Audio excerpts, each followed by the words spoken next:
Hi, my name is Sean McIntosh, and I'd like to thank you for joining us for today's webinar. With Microsoft wrapping up their fiscal year on June 30th, we thought it'd be a good time to take a look back and reflect on what we've learned over the last year. As usual, lines will be muted during the webcast and questions will be answered at the conclusion of the presentation. If you have any questions, please submit them via the chat console and we will answer them at the end of the presentation. This webinar is being recorded and will be available for encore viewing at method180.com. We will also send you an email with links to the recording, slides, and special offers a few days after the conclusion of the webinar. Our speaker today is Mike Austin. As many of you know, Mike leads the service delivery team here at Method 180, and he has successfully negotiated over $1 billion in Microsoft contracts over his career. He spent almost a decade working at Microsoft in licensing-related roles and has extensive experience with the best practices for licensing cost reduction. I'm going to turn things over to Mike, and he can get the ball rolling in the presentation today. Over to you, Mike. Great, thanks, Sean. Good afternoon, everybody. I'm going to start with just the brief kind of commercial. I think a lot of you attend our webinars and know who we are, but just there are a couple of new folks on this afternoon, so I'll just briefly talk a little bit about Method 180 and what we do, and then I'll jump right into it here. So Method 180 is a consulting organization that focuses on negotiating only Microsoft contracts and assisting clients and organizations through Microsoft audits, or if you're looking to do a self-assessment, understand where you sit from a deployment and consulting perspective. That's kind of the two areas that we focus on. So helping clients negotiate better and smarter licensing deals and drive costs out of those, or assisting through audits, or helping you get a handle on, do a self-assessment on where you are from a licensing perspective.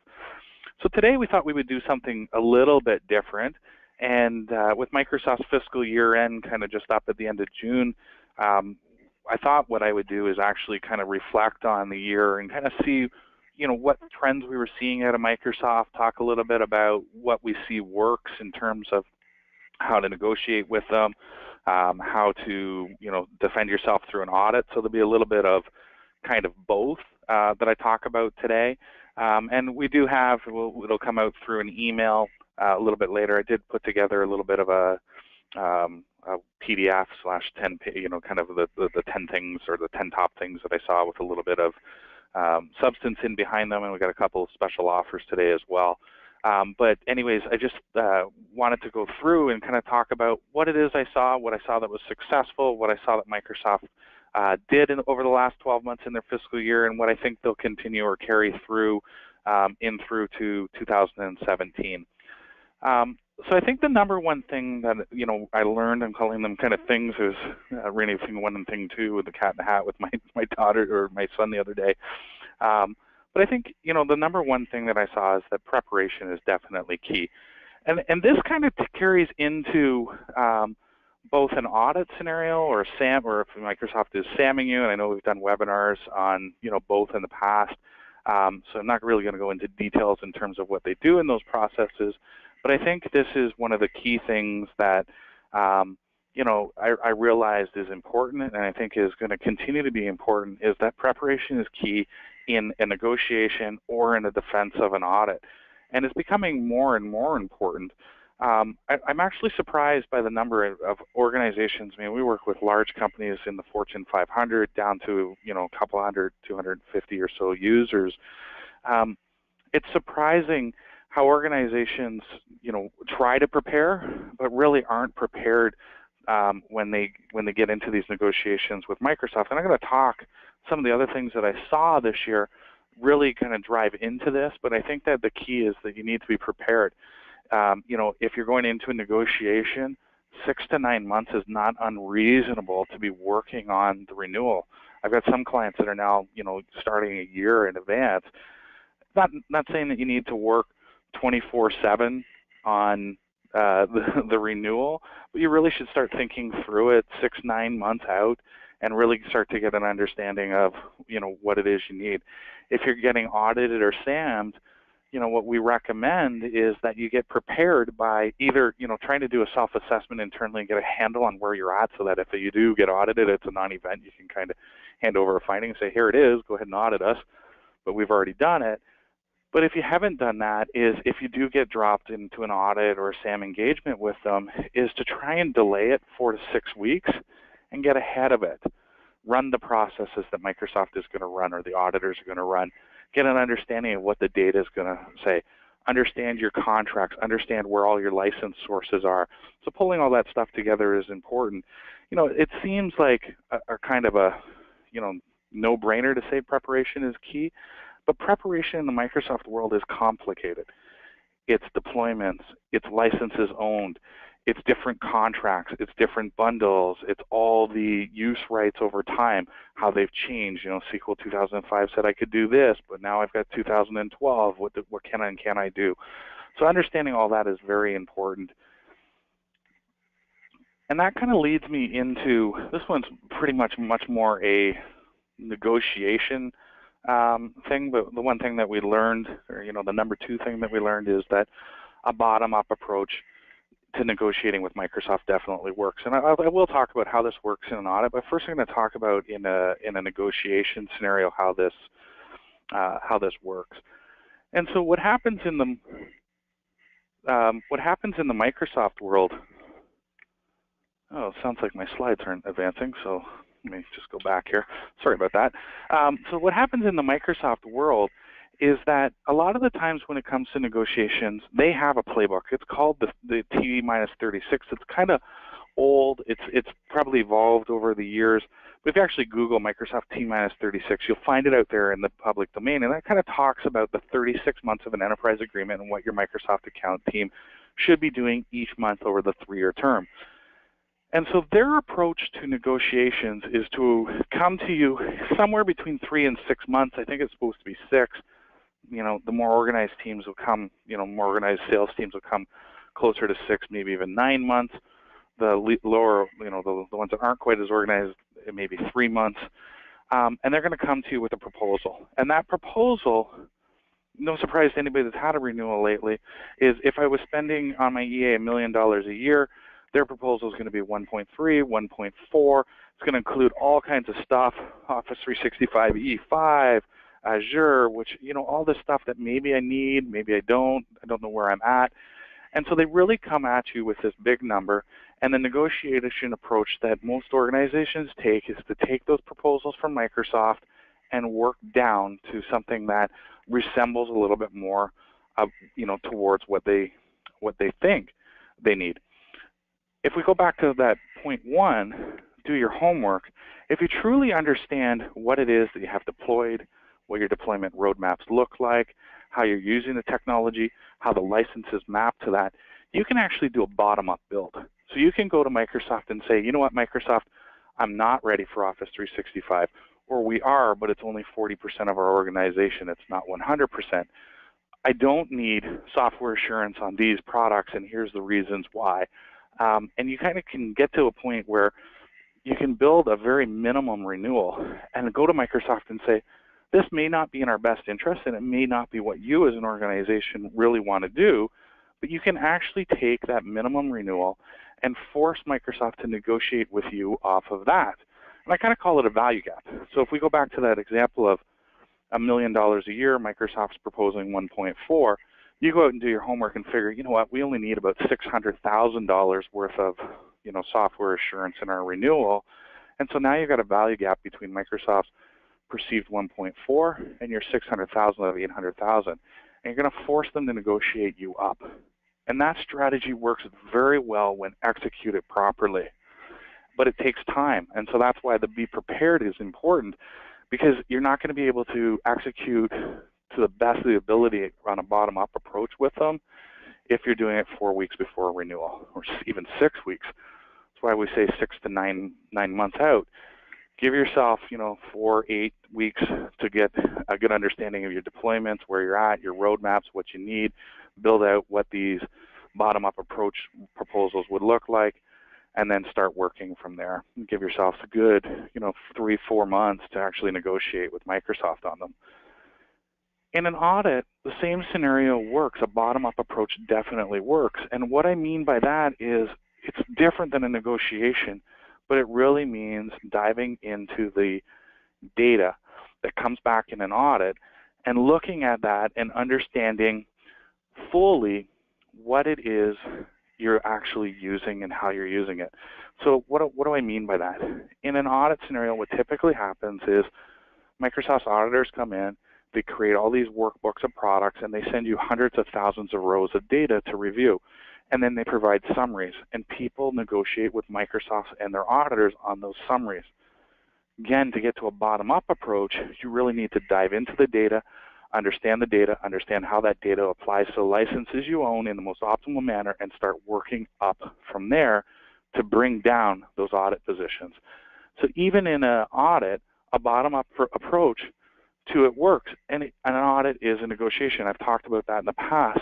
Microsoft will say that an audit is, an accounting. We want to understand what you have deployed, what license you own, any deltas you come clean on. Well, it really isn't that simple, as we all know. There's lots of gray areas. The network's constantly changing. It's really just a point in time. There's lots of rules that need to be applied.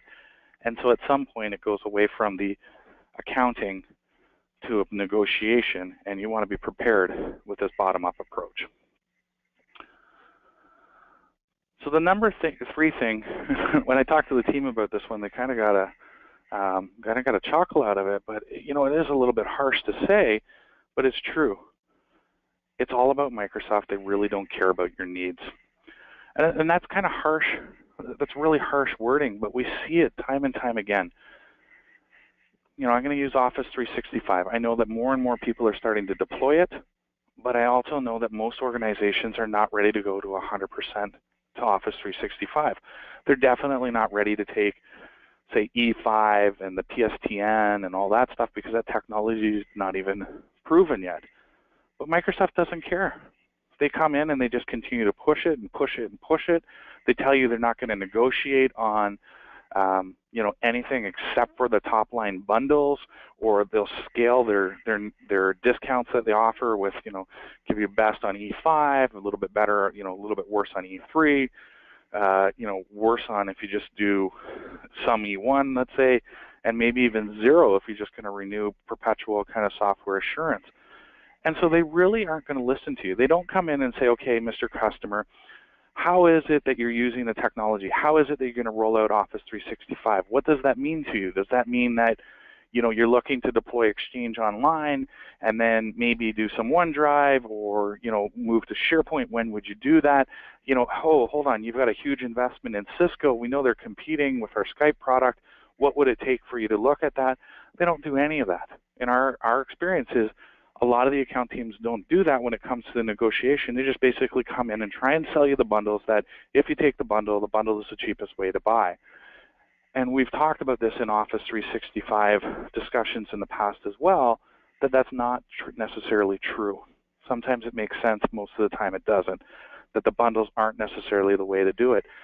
So, they don't really come in and understand your business. They don't understand your technology roadmap or where you're going, or they try and give it some surface acknowledgement, but they really don't listen, especially when that means I'm not taking your proposal of E5 or E3 because I'm not ready to go there, or I'm not ready to move to Azure because of this, or your PSTN product doesn't even have an 800 toll-free number. This is a real example. We can't go to it because it doesn't have an 800 toll-free number. And they were just told, oh, come on, it's great, you're going to save money. And they're like, we're not going to save money if it's no toll-free number. You don't have that service offering. But they just continue to push it, even though the client has legitimate concerns. So we see this. It hasn't changed. I don't anticipate that it's going to change. Here's the reason why. I think that the pressure that Microsoft sellers are under is intense. I think that the revenue growth is slowing in their traditional lines, Office, Windows. It's shifting to Office 365 and Cloud and Azure, but I don't think that the revenue associated with it necessarily keeps up pace. And so when they get 20% growth rates on clients, maybe even higher, and you come into a renewal, what's your objective as the client that's renewing? It's not to grow 20%. It's probably to shrink your overall spend by 20%. Those things don't align. And so the pressure they're under is immense. And they're looking at it going, I'm not going to make my quota. Does that mean that my job's in jeopardy, et cetera, et cetera? And so that's the psychology that they're going through.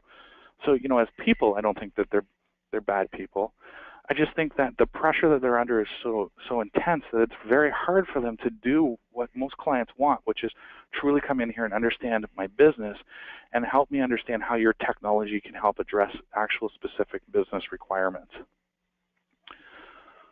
So the number 4 thing, this one kind of lines right into that, is we find in the vast majority of cases that the Microsoft as a team is not prepared. And so, in large accounts, you've got a large account support group within Microsoft.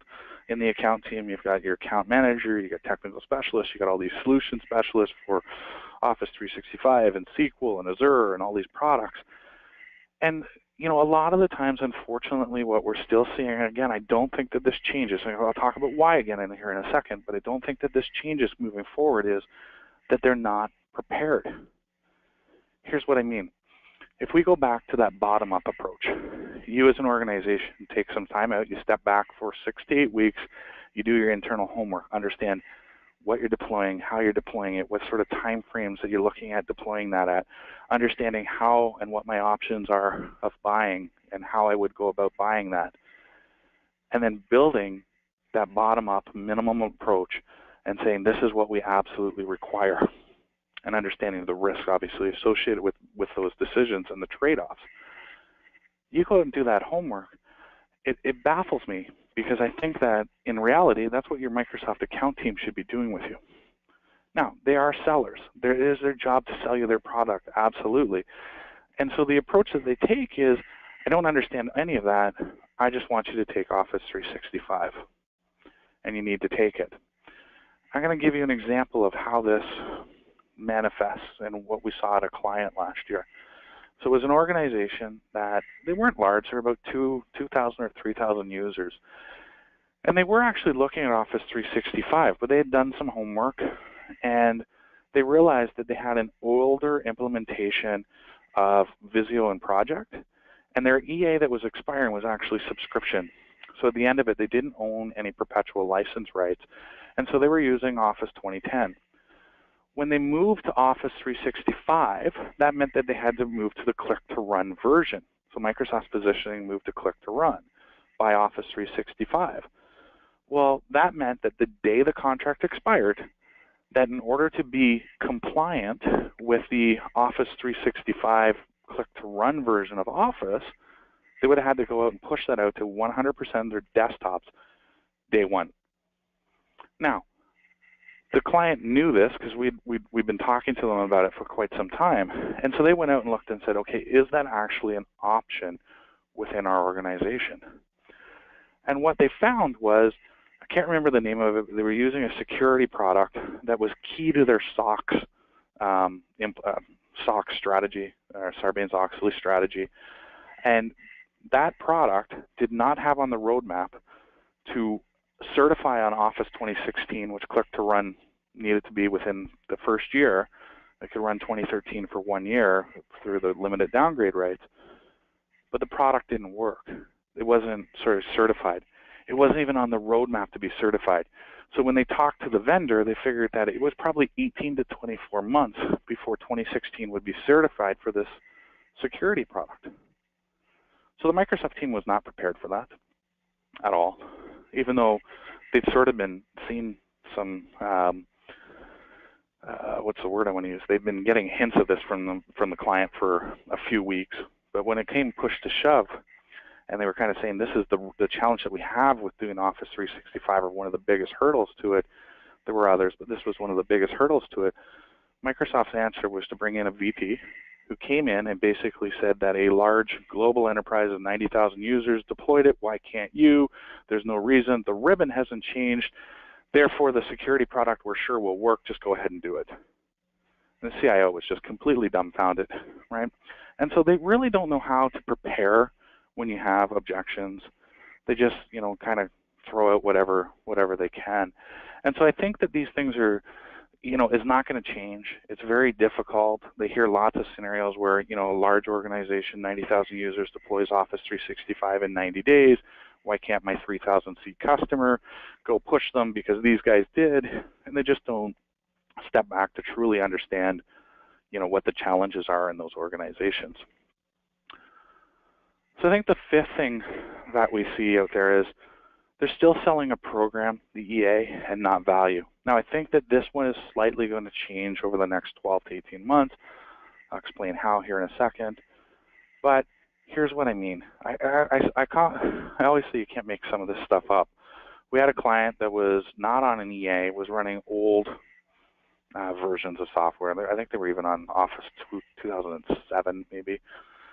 It was definitely older. They were running Exchange 2007, and they just didn't see the value in software assurance. And if you looked at how they used the technology, they were right that the SA and the upgrade components of it just didn't give them value, and they'd been able to do this for 9 years and not pay for SA. And so they went to Microsoft and they said, listen, we're interested in doing a couple of things. One is we need to upgrade our Exchange environment. So we're actually thinking that maybe instead of upgrading to 2013, we will move to Exchange in the cloud. And so we want to understand that. And we also actually have an initiative that's being led by one of our more powerful VPs around Salesforce enablement.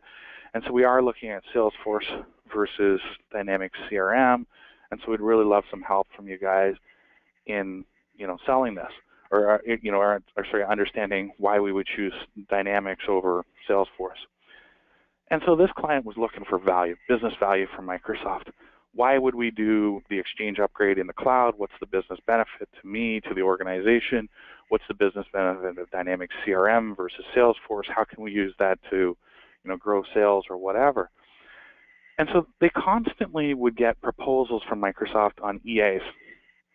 That's all they got, were proposals on EAs, which probably doesn't shock most people on here. So I said to the CIO, I said, let's have a little bit of fun with them.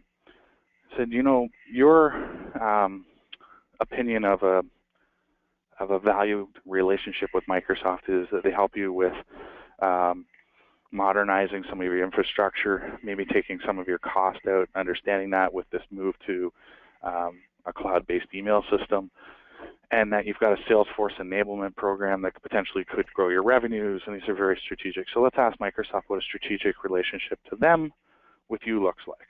Let's see what they say. And he was kind of skeptical and said, okay, Mike, I'll ask them. And then he called me up right after a meeting with Microsoft and said, you'll never believe it. They said that a strategic relationship is being a full platform EA. Right? And so that says it all right there. They're really selling EAs. Now, I did say that I think this is going to change. The MPSA is morphing EAs. I think it is the EA of the future. They've shown their hand in the sub 500 user space, canceling EAs for 250 to 500 users. I think they're going to push that to 2400, that whole level 8 band. And what they're trying to do, and from what I can see, is use the MPSA as a way to get out of having to negotiate with clients.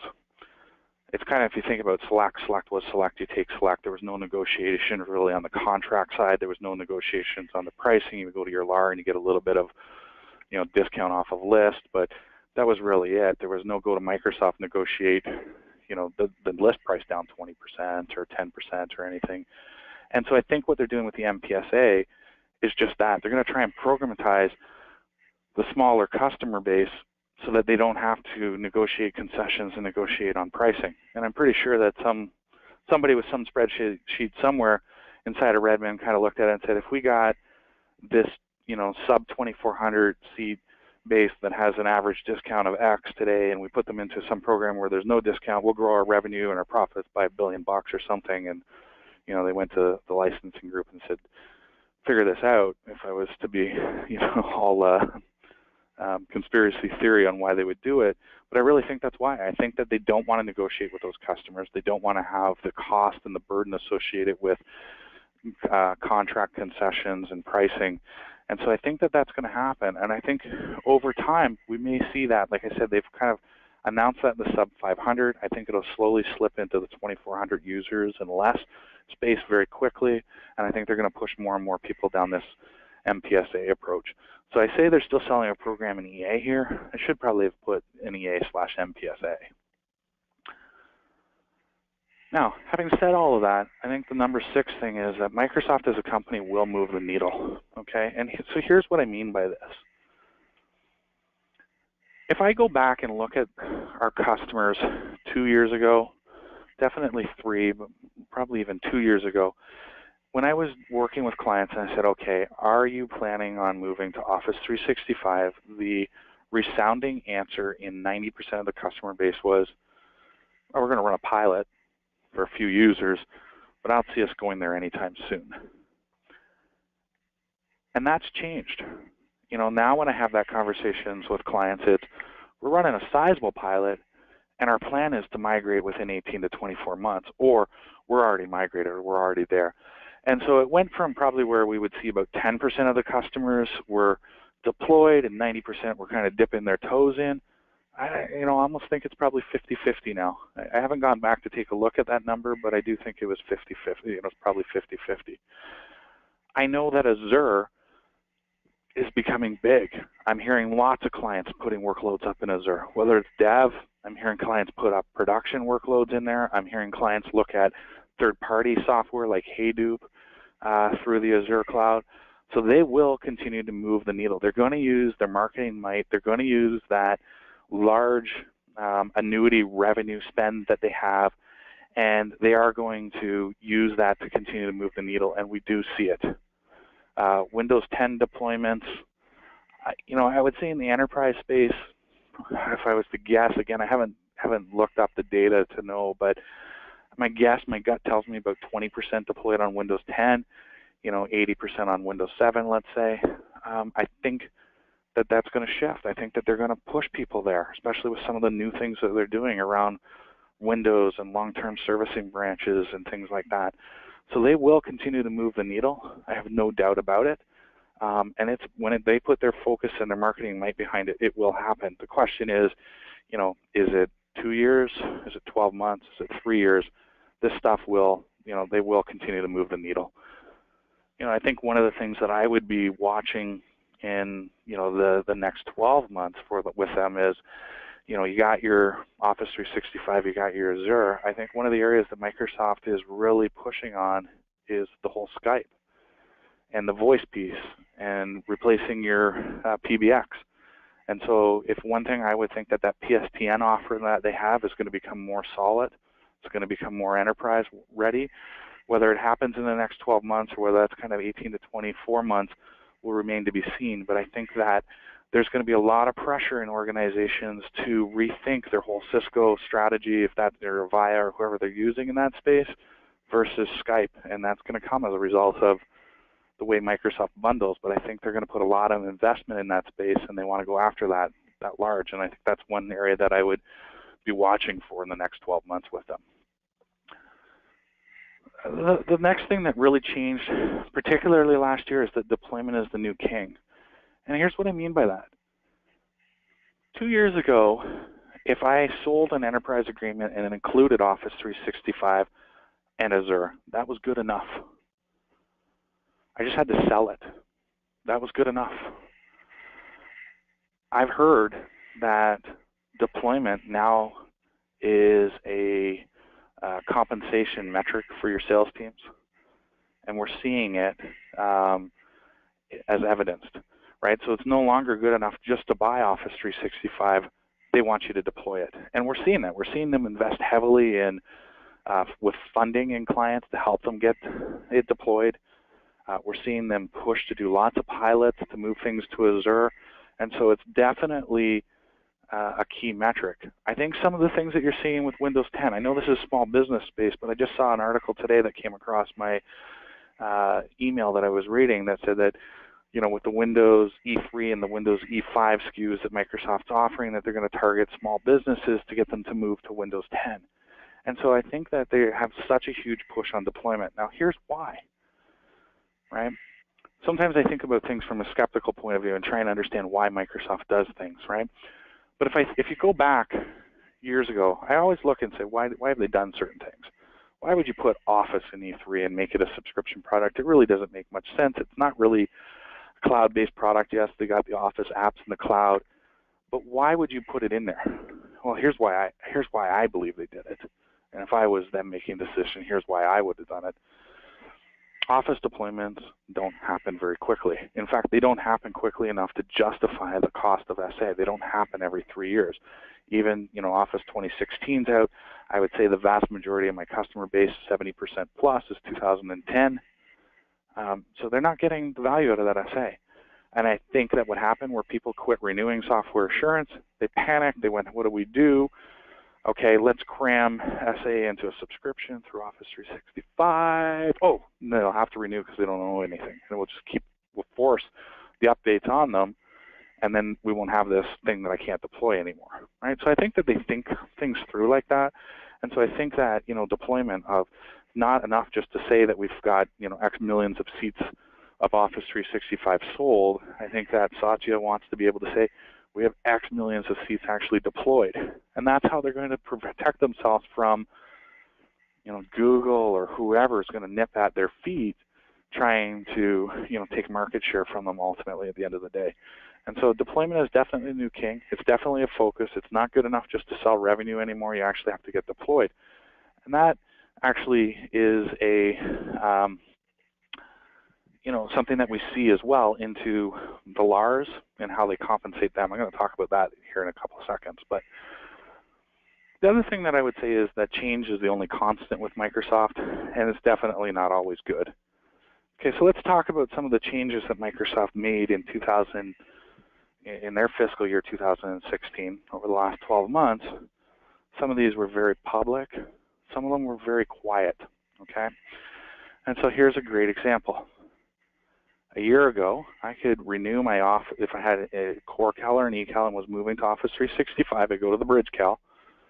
And I still had the perpetual rights to the products that were within the Bridge Cal, so my Windows and my SCCM primarily, but if I had the eCal Bridge, there were some other things in there. I still had perpetual licenses. Last year, they changed that. A Bridge Cal is no longer available as a perpetual license. It's only a subscription product, right? So they just made that change. I don't know that that's a good change because I lose perpetual rights, and I think that anytime you lose perpetual rights, you're probably putting a little bit more power into Microsoft's hands than you may want. They also took, and this one was very quiet, it was done within the product terms. So if I have an enterprise product, Office, Windows, Cals, and an EA, it used to be that if I wanted to renew only a subset, I couldn't do it in an EA. So let's say I had 5,000 Office licenses covered under SA. I decided that I don't need 5,000 because we're not upgrading, but we want to keep 1,000 for whatever reason. We want to keep home use program for 1,000 employees. We want to keep roaming rights, whatever it is. I want to keep 1,000.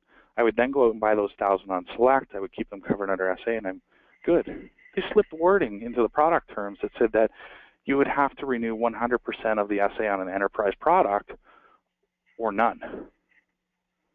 So they took that ability away from you within their terms and conditions.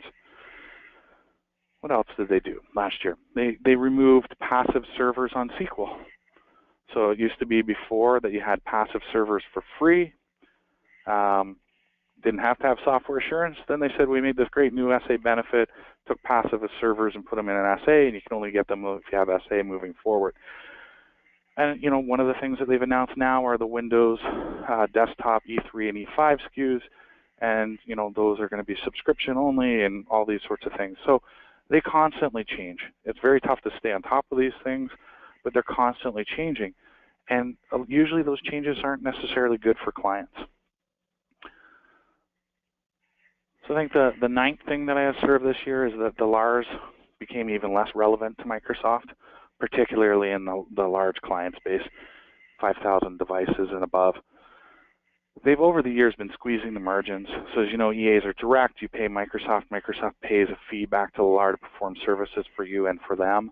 Those fees have been shrinking dramatically over the years. I think in some of the largest clients, I don't even think the LARs get 1% anymore. They've really taken the value that the LARs can offer and minimized it to you, the client, right? Because if I'm not making some margin on this stuff, how can I actually have teams of people to support you? How can I offer that support? So the LARs stopped doing a lot of things that they did because they can't afford to do it anymore, and Microsoft has marginalized them. Now, I think that's part of the problem and why they're going to this MPSA approach in that sub 200 or 500 user base that I talked about a few minutes ago. But this, became very relevant last year. I've noticed it's been a trend over the last few years, but last year, a lot of the times where, clients would say, Microsoft used to, my LAR used to manage my MVLS site for me. Now they refuse. And, so we saw even some of the things that they were doing like that disappear. I went to an event about 6 months ago where a LAR got up and actually spoke to a group of clients, and he actually said that they were now getting paid, this ties back to the other one, for deployment. So they would actually make more money if you actually deployed Office 365 than if they just signed a contract. So Microsoft was giving them rebates to get deployment happening. And so now not only are you going to get pressure from Microsoft to deploy if you buy, you're also going to get pressure from the LAR to deploy. And so I think that's kind of an important trend. I think it's going to be interesting to see, where this one ends up. Does Microsoft truly go direct in their largest clients and push the smaller clients, into the MSP program, or MPSA program, or what they call the Cloud Solution Provider program that they also offer, kind of in the smaller client base. And then the last thing is you can still get a good deal with Microsoft. Now, one of the things that I will say on deals is they are segmenting how they do discounts. So you're going to get higher discounts if you have Office 365 included in your agreement than if you don't. So they're staggering those. But a deal with Microsoft is not about discount, right? I have competitors out there to Method that'll tell you, oh, it's all about discount. Go get discount. Go get discount. It's not about discount. It's all about structure. It's all about buying smartly. It's about understanding that bottom-up approach, doing your homework, building up to it, coming down and building out a great negotiation strategy with Microsoft, understanding what you truly need, buying only what you need, or pushing Microsoft to decrease the value gap between what they want you to take and what you actually need, and figuring out creative ways to do that. And I don't think that's going to change. I think that's how you get, a great deal with Microsoft. It is possible, but it takes work, and that's why you want to be prepared. So, like I said, we're going to send out an email afterwards. We've got a PDF that goes into a little bit more detail on these top 10 things. There's this bit.ly/2APLX5. If you go there, don't worry, it's going to be in the email. You can subscribe. I think we're about 2 weeks away from launching it, so if you subscribe now, and we'll put this in the email follow-up. I've actually gone out and recorded videos on each of these and gone into a little bit more depth than I would have time on this call, so those videos are anywhere between 5 to 10, 15 minutes where I talk about each of these points in a little bit more detail, and so you can watch those at your desk, and it's pretty easy to do. So if you want to get those, hit the link when it comes to you in the email, or hit up this bit.ly address and subscribe, and those will come to you over the course of, I think, 10 business days. I think we're going to launch those in about 2 weeks, maybe a little bit earlier, but 2 weeks for sure. And then the other thing that I'm about to launch as well, I had a client, or a potential client actually, after I think it was our last webinar, said to me, he goes, Mike, that was great. The information that you gave was fantastic, but I'm curious on what you would tell me behind closed doors. And I thought about that for a minute, because, in these public webinars that we put out on YouTube and stuff, we're careful what we say. Not that we ever really cross any lines, but we're careful about what we say. And so what we're actually going to do is launch a Taking Back Control of Your Microsoft series that is behind closed doors, where we kind of talk about these sorts of topics in a lot more detail. And what we're going to do is 2 videos a month. We're going to charge for this as a $395 subscription, where you can actually we get 2 videos a month where we go deep on various topics, how to look at Office 365 and dissect it, how to actually position in negotiation, what to do if you're auditing. So there's a whole series of topics that we're going to share over the year. And then we're also going to have a live event where we go into details, not on training. There's a lot of boot camps out there where you can get Microsoft licensing training, but we're going to talk about how to actually negotiate with Microsoft, how to set up your negotiation, how to look at your needs and figure those sorts of things out as an option as well. And so that'll be, if you do subscribe to the 10 videos, you'll get access, to go to the link and subscribe to that as well. And that's about it for the commercial part of the program today. Sean, I don't know if there were any questions. I hadn't been watching the chat box, but if there were, I'm happy to take some. Yeah, we do have a few questions lined up, so I'd encourage folks, we'll address the questions that have been submitted, but if you do have any other questions, please submit your questions via the chat window and we'll do our best to get to them. So Mike, the first question I've got is, you were referring earlier in the presentation to a playbook, and someone is wondering what the precise name of that playbook is that's available by Googling on the web. I believe if you just Google Microsoft T-36 playbook, it'll come up. Okay. And if you can't find it, send me an email. I've probably got that link saved somewhere. So. Okay, perfect. So another question I got, I think this is probably stems out of what you were talking about kind of discounting and things like that, is with the new emphasis on deployment, can you leverage deployment timeframes in negotiations now? So the answer is definitely yes, and you can leverage that in a couple of ways. One, I think this conversation is probably, or this question is probably geared towards, can I get better price?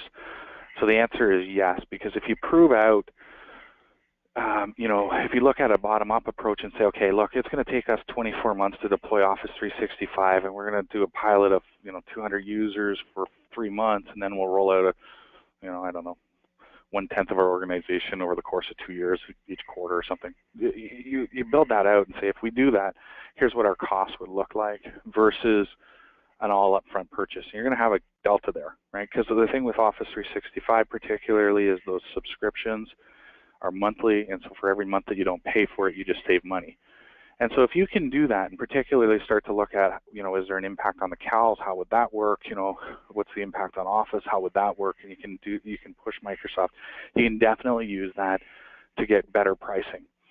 So, the short answer is yes, because if you can go to them and say, well, you know what, if you can give us this price, then maybe we can actually fund a project to kick this off and do it faster. So I think I definitely know that works. We've actually done that. The other side of it as well is they are, I don't think that this is going to stop. We don't know yet because they kind of go away in July and do all their sales conferences and stuff like that. But they were offering fairly sizable deployment dollars last year for clients that were doing Office 365 to help accelerate deployments. I don't think that that's going to change. And so you can also do it maybe to get to offset some of the cost of what actually the deployment itself would cost. Okay, perfect. Thank you, Mike. I've got one more question, which is Microsoft changing how they approach Windows Server renewals with Azure and the changes to the licensing model? So I don't think that they're changing their approach to Windows Server licensing renewals because of Azure. I think that the change will definitely be around processors to core licenses. I think that that's one area where they'll use that as an opportunity to SAM you or have you run map going into renewals to look at the number of cores per processor to make sure they're giving you the correct number of grants, and be careful if they offer that. But I don't think they necessarily have a strategy around Azure that relates to Windows licenses. Now, what I will say is that if you look at Windows Server licenses and cloud in general, you're not allowed to use your Windows Server licenses in a cloud environment, right? So I can't take those to AWS. I can't have, like with SQL, I have that cloud mobility, right? Windows doesn't offer that. Now, they do have an Azure SA benefit on Windows, and I believe it's still tied to the CIS SKU. I haven't looked at that in a little bit, but I believe it is. And so if I have the core infrastructure suite where I'm bundling System Center and Windows together, they will let you take those ones to Azure. So I think that they may use Windows SA renewals as a driver to make you choose Azure over, say, AWS, but that's what I would see. I don't see them running any particular strategies around using Azure to drive, you to renew the SA on it. But I think that you'll see them use it as a reason to move your workloads to Azure versus the competition. Okay, thank you. And Mike, unless we have any further questions, actually we may have one more here that just came up.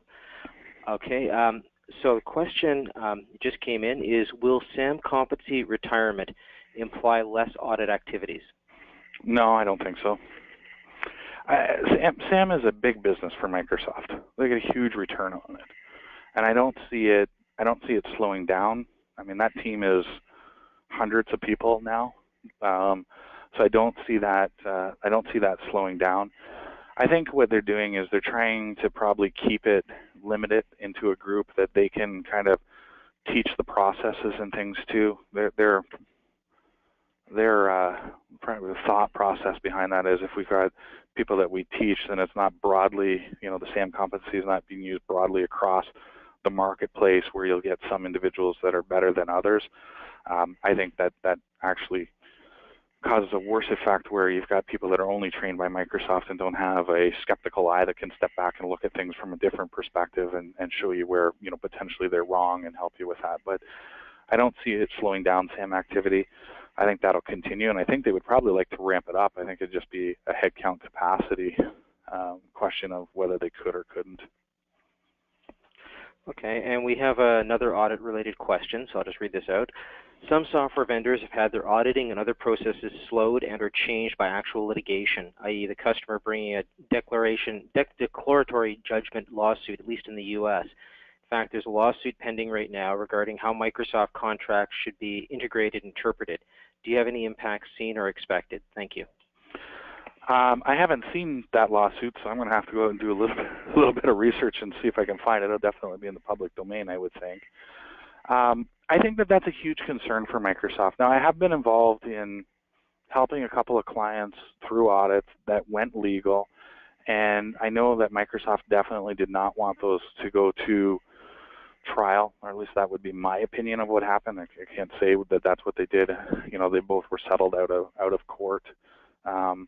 I don't think that they want the precedents. And so I do think that, I've often said, when we're doing audit work, I'm like, I can't believe what they're saying, what they're doing, it's just wrong. I don't know how many times we say that about clients. I mean, we have one that we're actively working where Microsoft's auditors made all kinds of assumptions, basically told them they needed a bunch of licenses because it was assumption-based, and Microsoft claimed those were the findings, and the client, it's like, we're not paying you on assumptions, go and find this stuff. And as we push back, they were right in that they didn't owe these licenses.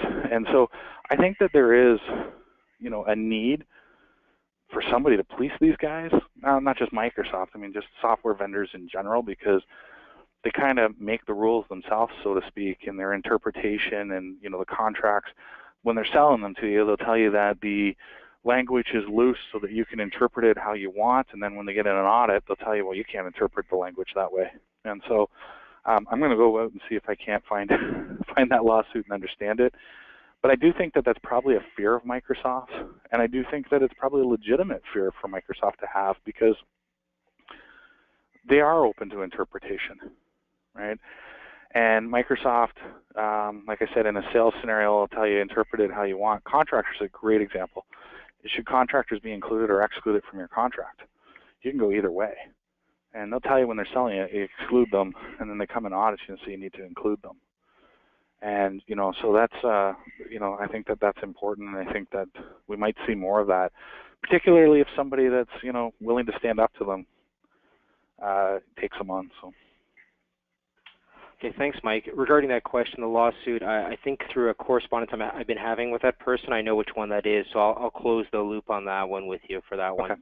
But Perfect. I'm actually giving a little bit of love here. I have a question for myself, which is, will the recording link be shared? It absolutely will be. We are recording the webinar today, and we will be sending out, it'll probably be either later this week, early next week, we'll be sending out the recording, the slides, the links to the video series that Mike has spoken to, as well as providing a link to the PDF document, which it goes into a bit more detail on the points that Mike spoke about today. So with that, I think, unless there's any last-minute questions, I think we have addressed all the questions today. Mike, did you have any closing thoughts? No, I think that's great. If anybody has any questions, feel free to reach out. You can get me at mike@method180.com. I tweet probably not as frequently as I should at AustinMIK. And Method also has a Twitter account at infomethod180.com, or just sorry, at infomethod180. So if you want to follow us on Twitter, please do. But as always, feel free to reach out. If you've got any questions, we're happy to answer.